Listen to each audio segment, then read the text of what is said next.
lurang gedangan. Iya ini. Longgo. Longgo.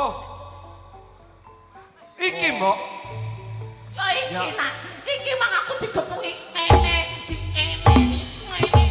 Ngene ngono le aku le.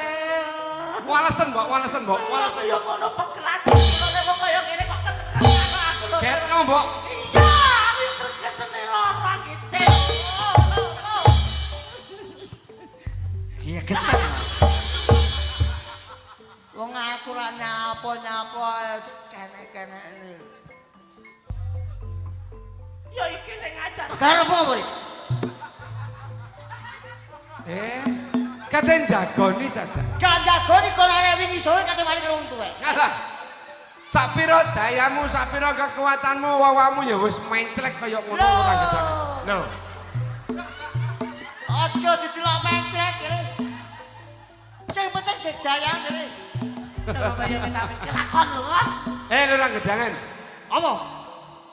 Lah kok wani-wani diapormu blakraan nang nggih omahku. Lah kon kok takon karo aku kesalahanmu. Kon kudu iso noleh ditokmu lek. Sing maksude Kon pirang-pirang tahun bayar pajake panjak. Tambah apa ora? bayar apa?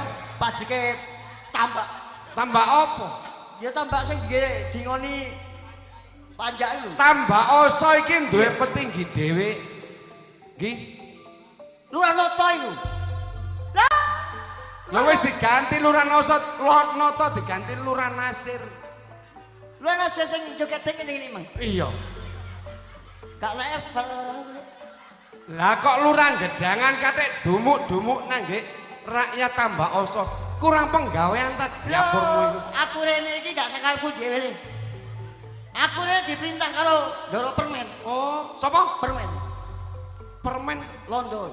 Oh, go permen. Iya karepku ngono.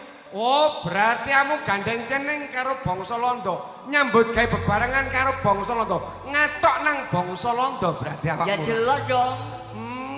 Mulane lakonanmu ya wis menclek. Pikiranmu ki ya wis menclek pisan Lurang Gedangan. Lho, lek lakon oleh mentek tapi cita-cita tetep kenceng, Bro. Ada apa, Lon? Mumpung durung kadung, Apa? metu teko omah kene. Lo, sik kae kok kon metu, durung wayahe metu le. Wis tokno. Moh eman. Jamone angel tok. Wis suwe